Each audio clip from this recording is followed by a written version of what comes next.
Good afternoon and welcome here to Seminole County's press release on the COVID-19. I appreciate the news media being here to help us get out the communications to our citizens throughout the entire county.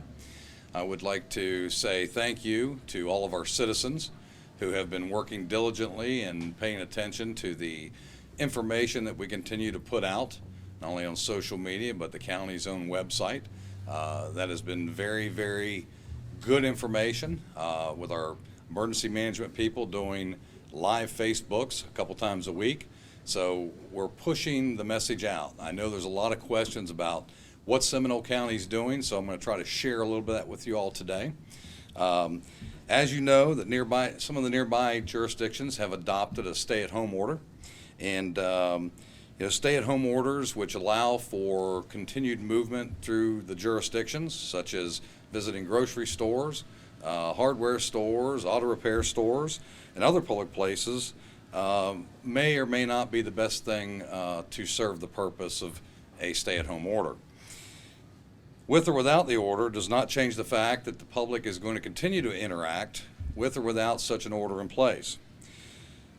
We continue to push the CDC guidelines, which are wash your hands, make sure you keep social distancing in place, and also make sure you avoid touching your face at any given time. At this time, we also recommend that all seniors, as well as those that are most vulnerable, try to stay at home as much as possible. In Seminole County's Office of Emergency Management and Florida Department of Health Seminole County Sheriff's Office, as well as Seminole County's Medical Director and Seminole County's 7 cities are communicating on a daily and sometimes an hourly basis. We're doing this so that we understand what all the cities are dealing with, as well as what our law enforcement, first responders, and everyone else through the community are experiencing. What may be happening in Altamont Springs may be something that's different that's happening in Winter Springs. So we're all working together to keep a pulse and understand what's going on throughout the community. Any decision for such a measure, for any kind of further directives, whether it be a curfew or whether it be a stay-in-place order, will be data-driven and based on advice of the county's health care and law enforcement professionals regarding any efficiency of these tools to mitigate the virus from spreading through our community. As of today, those subject matter experts have indicated that data indicates that those extreme measures are not warranted. Our citizens have overall been the best first line of defense. We're very happy and we're very blessed here in Seminole County that our community as a whole has been taking the self-responsibility of self-distancing. Those that are able to work from home have been working from home, and they've controlled their movements throughout the community. We are very glad that's happening. We continue to push that education message. Our boots on the ground from our first responders and other people in the community, if they're seeing something, we observe that. We ask them to take the appropriate actions, not to engage in such. But at this time, we're not seeing large social gatherings and we're not seeing large interaction that is of a concern. The opportunities to congregate have in fact decreased, as many local businesses have increased and their oversight of what their employees are doing and reduced their hours, and are now offering curbside pickups for many of the restaurants and other services. We're seeing this with even some of the retail outlets, that you can phone in your orders or place your orders online, then it's brought to the curbside as you come out to pick it up.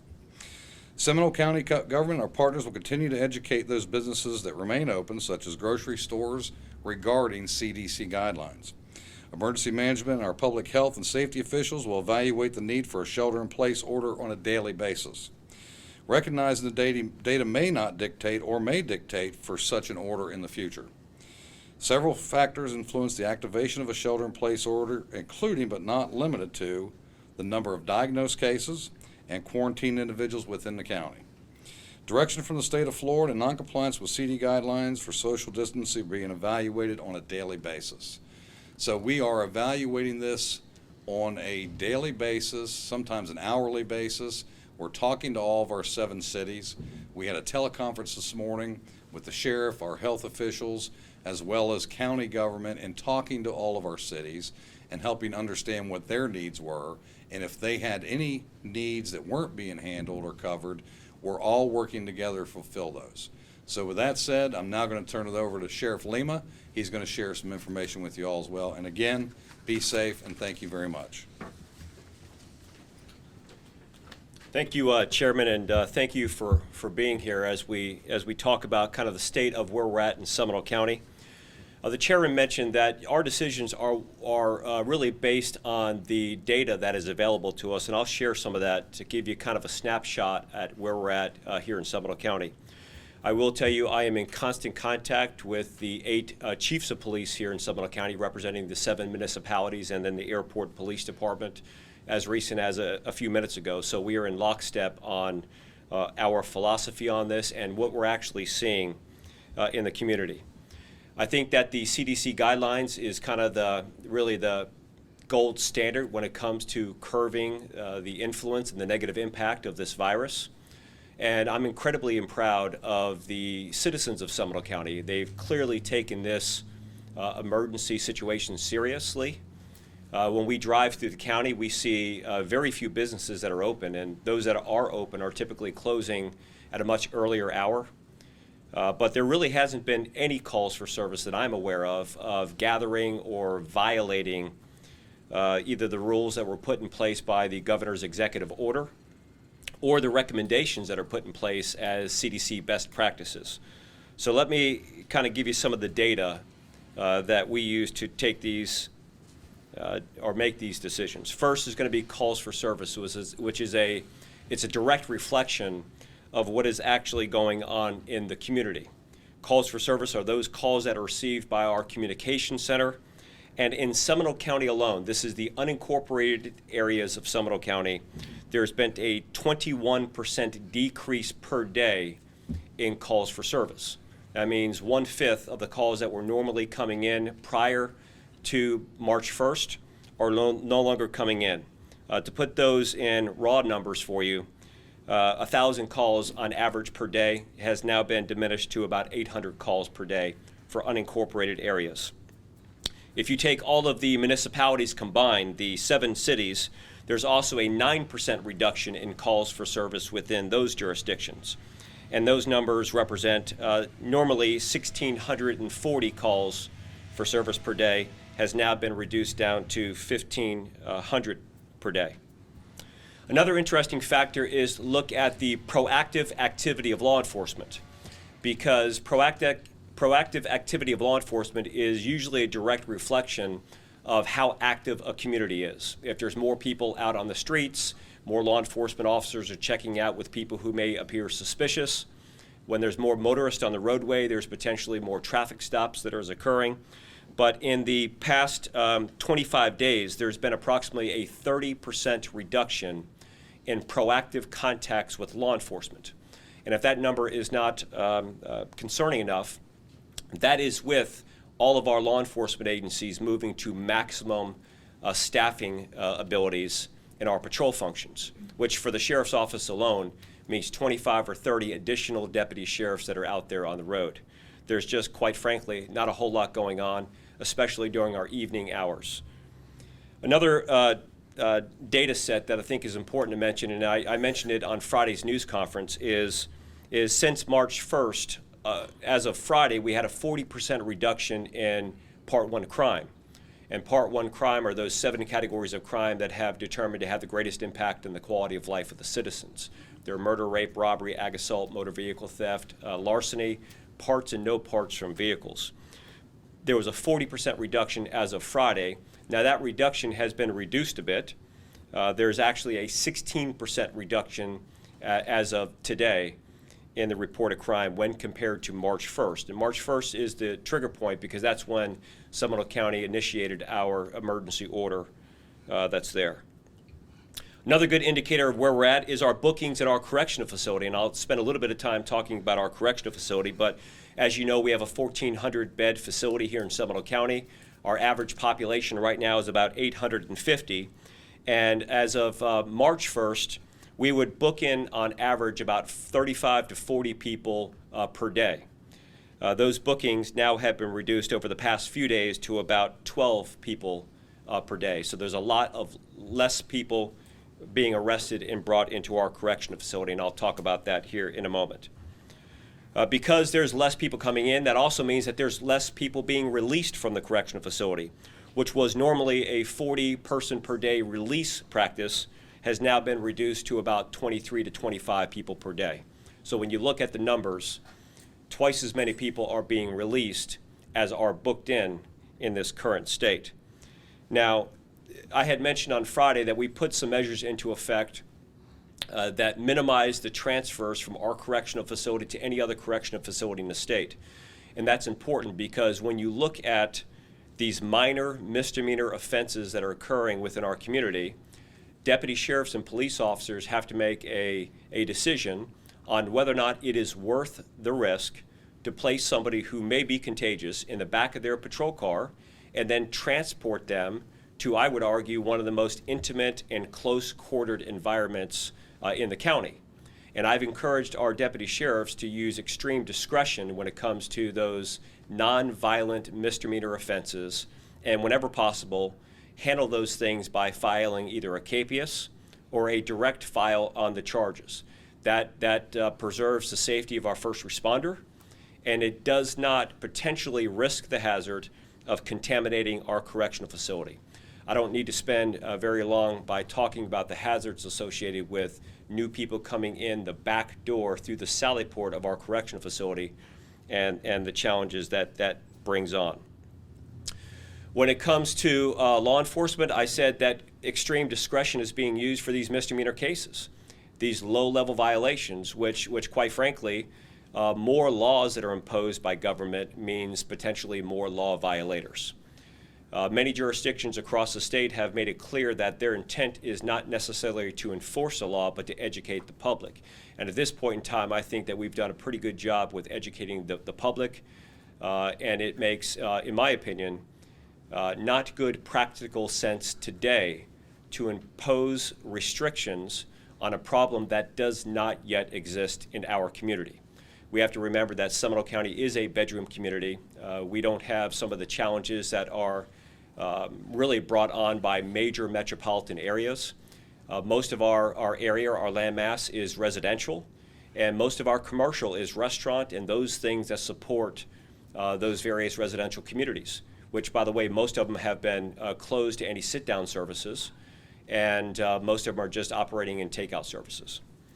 We're also very pleased that people are getting outside. I mean, they're going into the parks, and on our conversation with the mayors and managers of the various cities, and what we have here in Seminole County is people have been getting out, and they've been walking around, but they have not been commingling with other people who are not members of their family. So without question, I think that the best practice, and Donna's going to come up and talk about this a bit, is to try to minimize exposure to anybody who is not in your immediate family. Try to stay away, and if possible, try to impose your own restrictions to stay home as much as you possibly can. I have great faith and confidence in our citizens, and I think that up until this point, that's exactly what is being done. With that, I will say that I am not opposed to advocating for more restrictive measures should the need arise. If we go out there and we see people gathering in large open spaces, and this becomes difficult to control, the Seminole County Policy Board will come together and think about ways to have more restrictive actions put in place to make sure that we're doing the best we can for our community. Again, when it comes to enforcement of this thing, I don't know that the ends would justify the means. I don't know that taking somebody for violating an order that would restrict their exposure to others, putting them in the back of a patrol car, driving them to a correctional facility, serves the intended purpose in the first place. But like the chairman said, we're going to evaluate this thing every single hour and make determinations based upon what we're seeing. Some of the questions regarding bars and restaurants and gyms, although I think that we've received one complaint about a gym here in Seminole County, and representatives from DBPR, that's the Department of Business and Professional Regulation, is coming from Tallahassee to address that. But those sanctions will be placed against those licenses of those businesses. So that is the instrument that's being used based upon the governor's executive order that was put in place. When I go out there as a citizen, I will tell you that the area that brings me the greatest level of concern is our partners in the supermarkets and the groceries. And I think that what we're seeing inside the grocery stores are a symptom of another problem. And that problem is supply and demand. Not being able to get paper goods, not being able to purchase more than one package of meat at a time. And I find even myself, who was normally a one-day-a-week shopper, going into my local grocery 3 or 4 times a week, and sometimes multiple times per day with many other people. And I know that the leaders of these grocery chains is working with members of the sheriff's office and our chairman and our professionals here to do all that they can as quickly as they can to impose whatever safety mechanisms and procedures in place. I will say that if you're able to shop alone or leave your family members in the car, I think that cuts down on a lot of pedestrian traffic that's in the area. So with that, I mean, you've been working extremely hard. I mean, you're going full speed over there.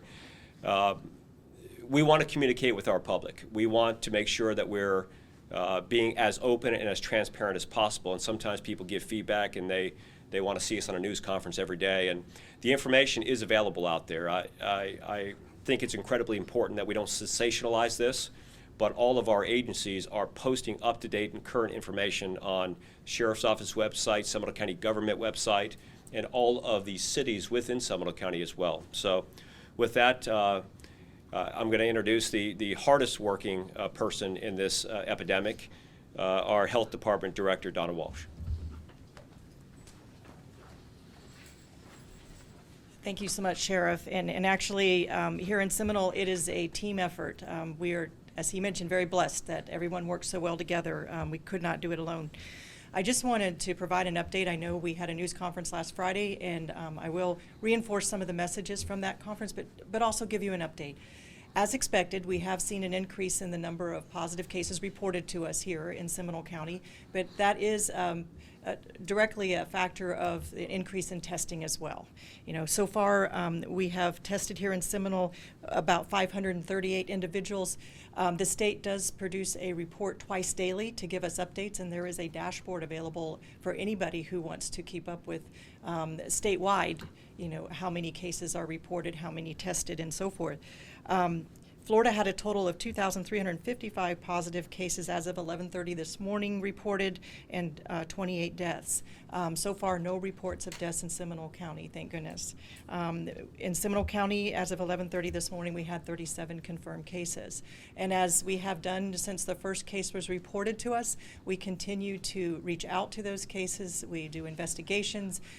We look at close contacts to those individuals, and then we advise on isolation and quarantine. So the person who is identified as positive for coronavirus is advised to isolate for at least 14 days in place.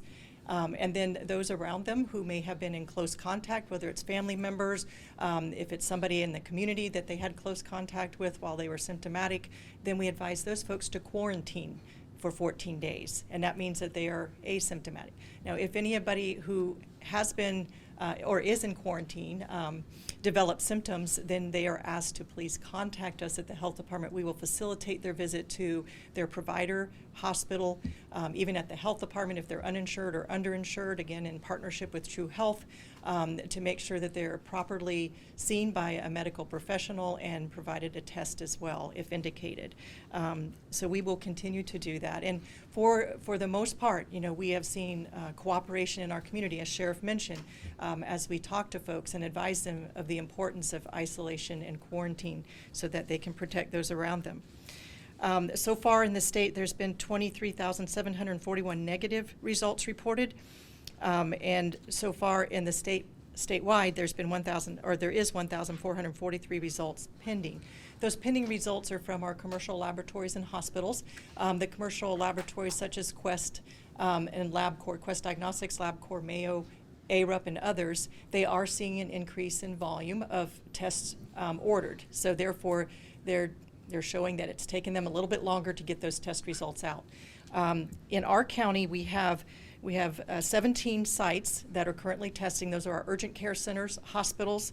And then we have, in addition to that, our Bureau of Public Health Laboratories, as mentioned on Friday. We have 3 locations in the state of Florida through the Bureau of Public Health Laboratories in the state of Florida. That's Jacksonville, Tampa, and Miami-Dade. We send our specimens to Jacksonville, the nearest lab. And in addition to that, True Health is also collecting specimens and testing through their laboratories, which are the Quest, LabCorp, and so forth.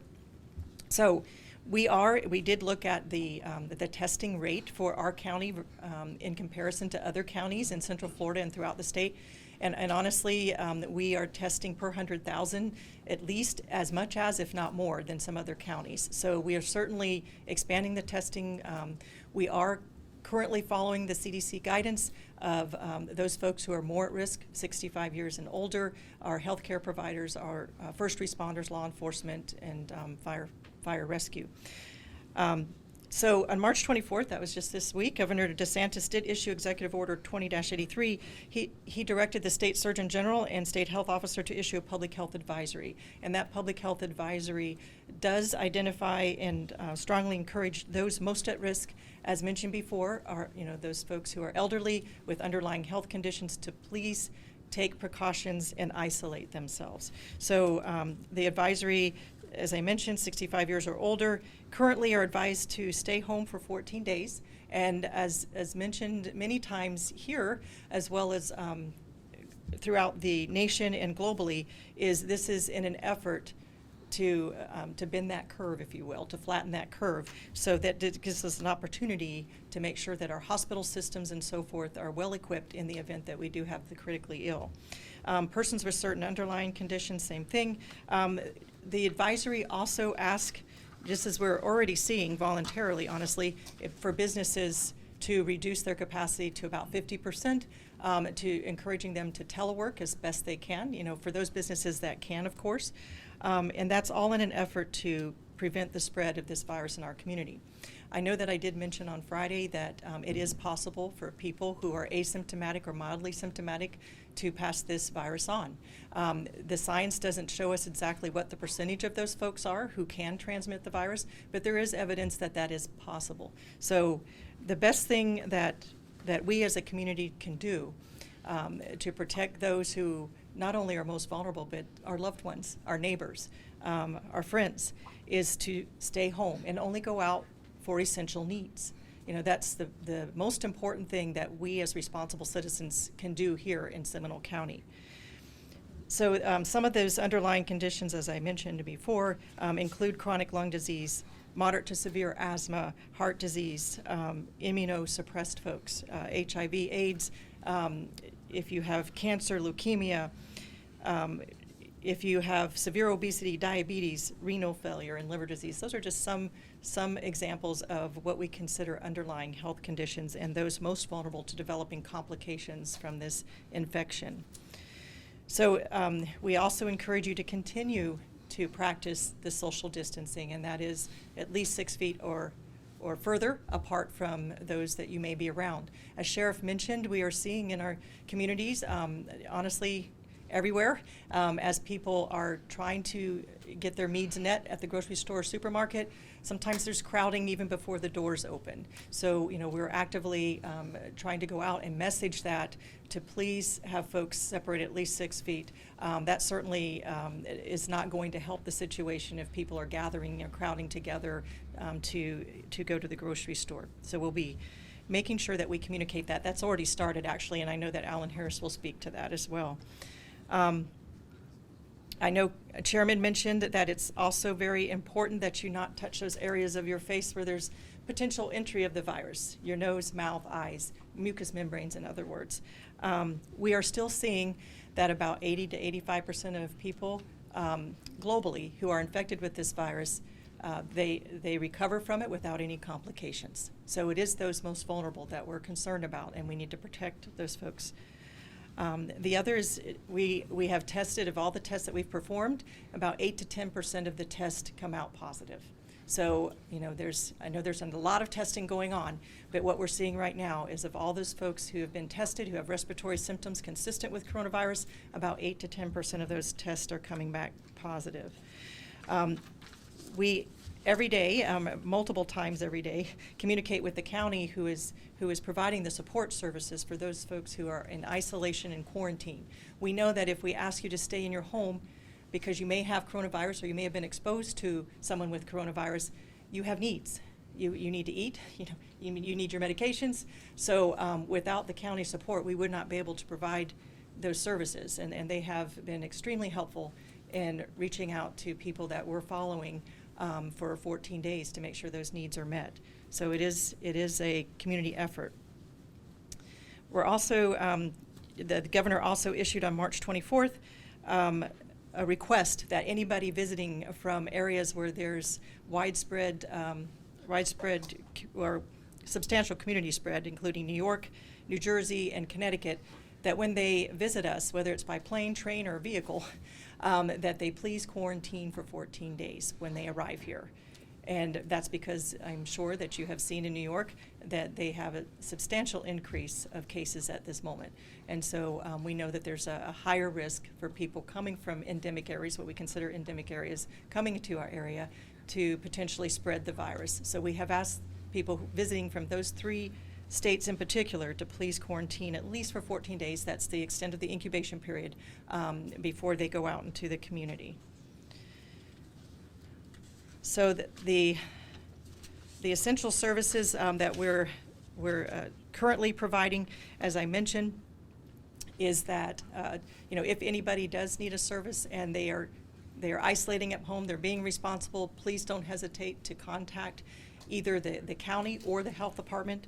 I know that there's a couple of numbers that we do have a call center through the county, the Seminole County Citizens Information Hotline. We also have a call center set up at the health department to address those very specific medical questions.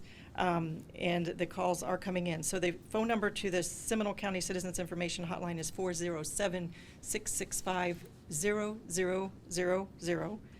And for the health department, 407-665-3000 or 3000. We have about 10 people at the health department manning those calls. We also have after hours phone. We are on call 24/7. So in the event that any of our healthcare partners or anyone from the community has a question of immediate need, we'll be able to address those. So I thank you for everyone's cooperation in keeping our community safe and healthy. And together we can get through this. This is just going to take a little while. We are, just like throughout the nation and the world, this is a new strain of a coronavirus. We are what you call a naive population. We don't have antibody built up like with flu. Season after season with flu, there is some protection there. But this is a completely new virus. And so we're all susceptible. We just need to continue to be responsible and protect those around us. With that, I would like to introduce Mr. Alan Harris. Thank you, Donna.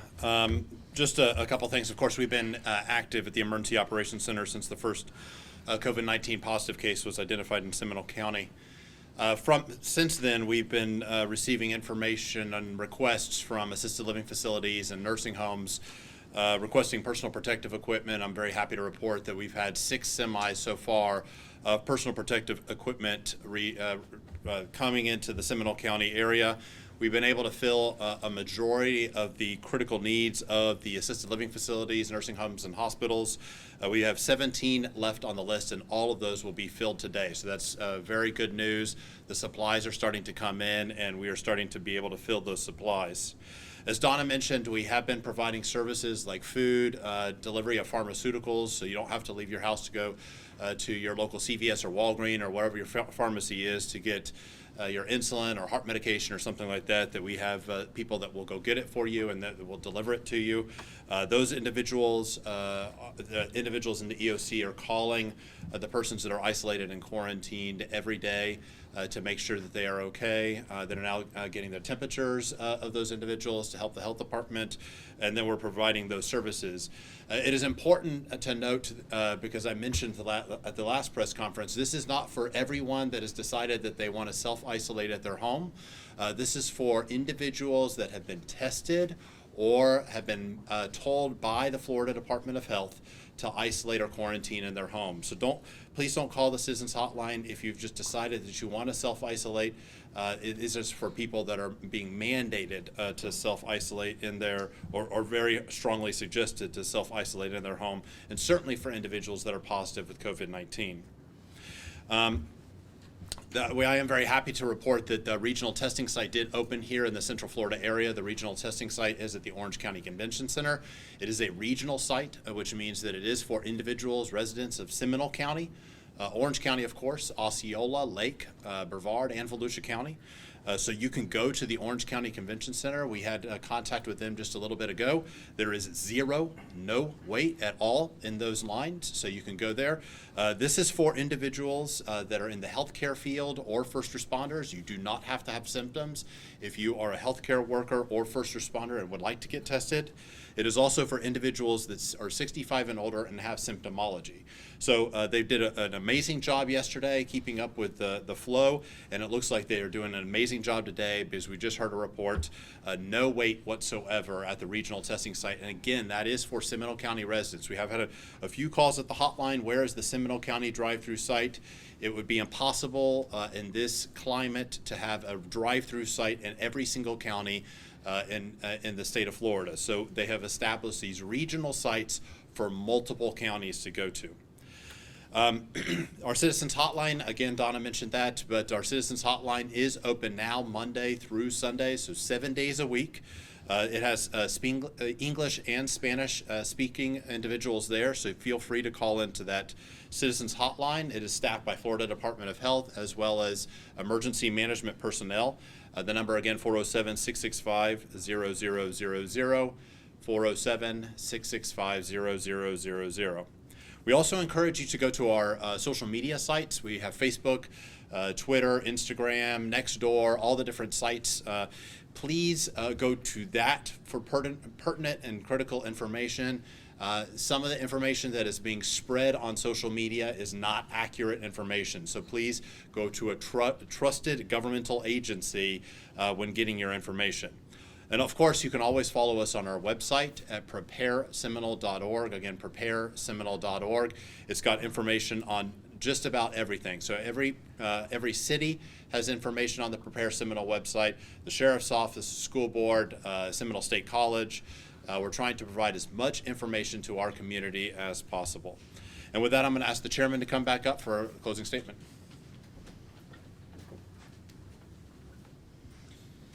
Again, we want to thank everybody for their attention in adhering to the CDC guidelines. We want to thank the media again for helping us get the message out. We've also had a lot of questions about, is the government open? So I wanted to make sure everybody understands that Seminole County government remains open. We do not have and are not facilitating walk-in traffic. We are accommodating business online, as well as we have all the phones from all the different departments within the county are being manned. So if you have business with the county, all you have to do is call that particular department, or we also have that capability online. We've had a lot of questions about taxes. Recently, this afternoon, there was a order released by the governor that property taxes are now extended until the middle of the following month. So instead of the end of March, it's now April 15th. I know we've had a lot of people showing up at the county wanting to pay their taxes. The building is closed, but you are able to contact, and at this point, the Winter Springs office of the tax collector remains open. You also can make appointments by calling in if you have community service issues or any other thing that would be a specialized or an exceptional need. We have made the capability of our staff by appointment to interact on those special occasions. So I just want to assure you that these fine people who are working with us at the county, our 7 cities. Government still continues. We're still operating to provide the public safety for all of our citizens. And again, thank you for all the citizens complying with the recommendations. And again, we're very blessed.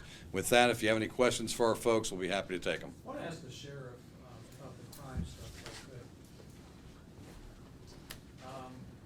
quick. The numbers of the people who are being booked into jail, they're sort of skewed because a lot of the deputies are just giving out citations, is that correct, instead of bringing them in for misdemeanors? I don't believe so. I think that the majority of the influence of that, it's hard, any jurisdiction, the majority of their crime is property crime. And property crime usually occurs when people are away.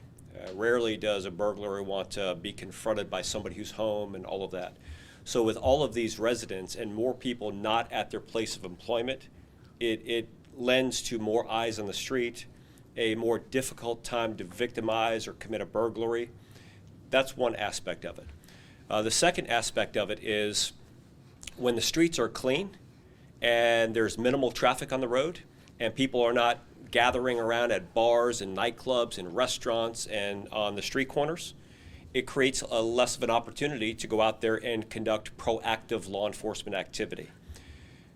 Last is exactly what you said, though. I think that there's some great discretion being used on what is appropriate to take them to jail. But I think it's important to kind of mention there that nobody's getting away with violations. They're still facing consequences.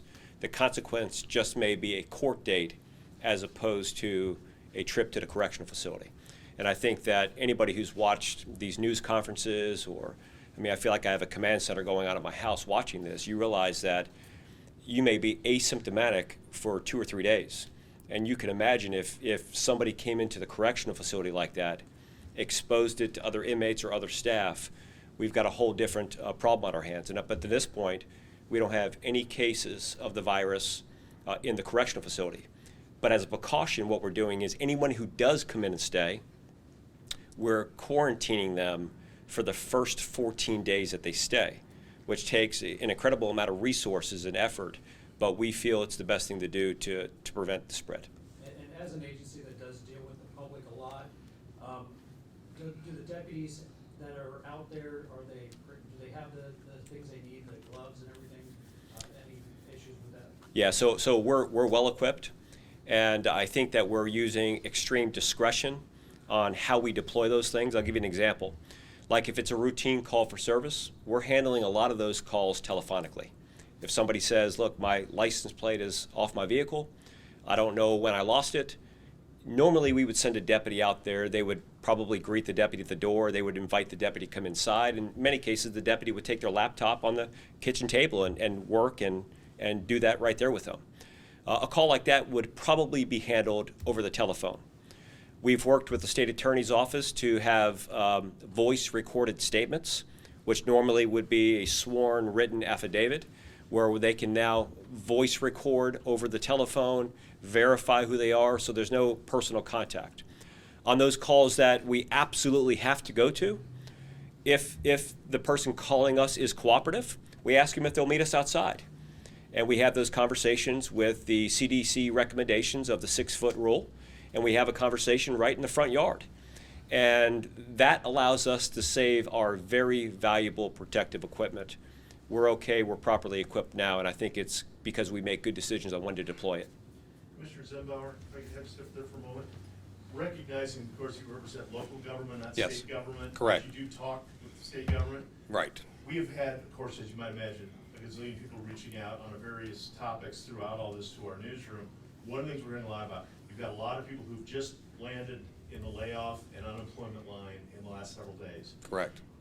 Local unemployment offices are closed, and they've been all directed online, and online is absolutely crashing on these people. What do you tell them? So thank you very much for that question. Good point. I actually, just before coming over here, I had just signed a letter to our officials in Tallahassee, urging them to deploy and do whatever is necessary to try to accommodate this. We're getting a lot of calls from people that have been laid off that are calling my office and others and saying, you know, we were laid off last week or 2 weeks ago. We've been told to call this number or go online, but it's been 6, 7 days and we can't get anybody to answer the phone, or the phone system doesn't work, or the online doesn't work. So we've reached out to those other officials in Tallahassee. We're being told they're looking into it as we speak. Initially, they were overstaffed until this event happened. Now, as you can imagine, I think the unemployment data we saw is almost 10% of our population in the country. So we have, unfortunately, this virus without any orders in place.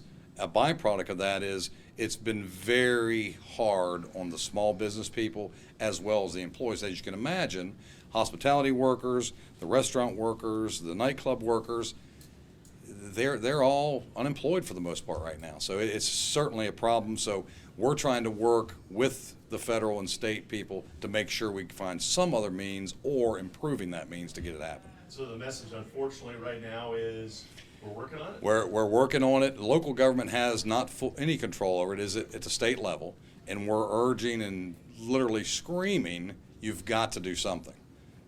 The other question I had is, we're seeing in New York, LA, San Francisco, trying to find places, they're scrambling to find venues large enough to put up temporary hospitals for fear that the existing hospitals are going to be overwhelmed. Correct. Do we have locations targeted here to do those things, or is the search starting soon?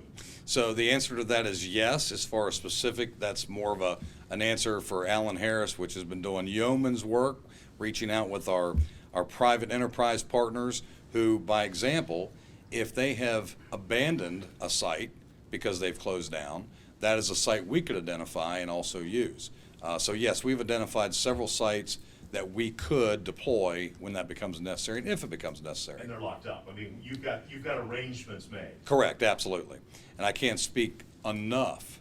I mean, this man over here lives and breathes, and I would say is one of the best in the country at what he does. And we're so blessed here in Seminole County to have Mr. Harris, as well as all the people we have here in Seminole County, working to do the people's business. Commissioners, there's been concern in other counties about New Yorkers, and while they're not doing anything illegal, they're caravanning down here and staying in the area because they're not allowed to be out and about up there. Is there any concern about that, and why maybe Orange County is doing a shelter in place? And is there any concern for that, and maybe that might be something you consider in the future if it gets out of hand, or?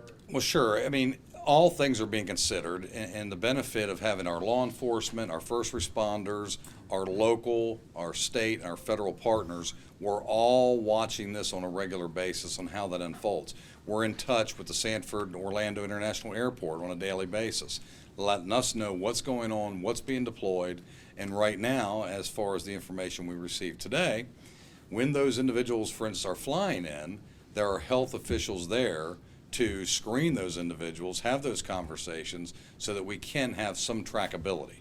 I think the governor's order has gone a long way in perhaps causing some angst of those people wanting to come here, because the reality is they're going to be staying put for 2 weeks. But I don't think there's a perfect answer. I mean, these are waters yet to be navigated for all of us, and nobody's written an SOP on how we do this. We know about hurricanes, natural disasters, but this is really a different animal. So because of that, we have to rely on the experts regionally, as far as statewide and federal, all working together to do what's best for everyone. Playing off of Dave's thing, I was hearing that Wakaiba Island might be one of those sites. Is that true, Alan? Yeah, so we have been in contact today with everything that was deemed a non-essential business. That includes attractions, Wakaiba Island being one of those attractions, Central Florida Zoo, those are all closed in our county. Bowling alleys, those are all closed in Seminole County. Movie theaters, all closed in Seminole County. Retail, all following CDC guidance or doing curbside. So all museums are all closed in Seminole County. So all of the non-essential services that you're seeing on some of the executive orders and other states and other counties, we called every single one of them today, and most all of them are already closed. But is Wakaiba Island one of those places designated as we will help be one of those central locations if we do testing For the alternate medical treatment site? Yes. So the state tasked the emergency management offices across every county across the state of Florida to identify alternate medical treatment sites. So those could be facilities that may have not opened yet, assisted living facility, nursing homes that may have closed down recently, medical surgical centers. There was a whole list. So we've identified 4 or 5. We're not putting that out right now because there's no one there yet. But those sites will be evaluated, and then the state, depending on, and with the Florida Department of Health and the local emergency management office, and we'll all get together and identify where we may need to open up a field hospital. Heaven forbid that ever is necessary. They want to have all the contingencies. In emergency management, we always plan for the worst. So even if a Category 1 hurricane is coming towards us, we in emergency management plan for a Category 5. And the same situation is occurring here. So you've got buildings that you've targeted, and I guess conversations have been had that they will be available, so it's just a matter of deciding which way you go, and it's just a matter of moving stuff in. Right, so we've been in contact with the owners already of those facilities. The facilities are at some level of preparedness. So some, a little bit of equipment would be needed, and it would become a field hospital. Some, a lot of equipment would be needed to be brought in. So, in various levels. So we're looking at a lot of those different things, but yeah, we've been in contact with all the owners, and we're pretty comfortable here in Seminole County as far as that goes. Okay, thank you all very much. Thanks. Good seeing you guys.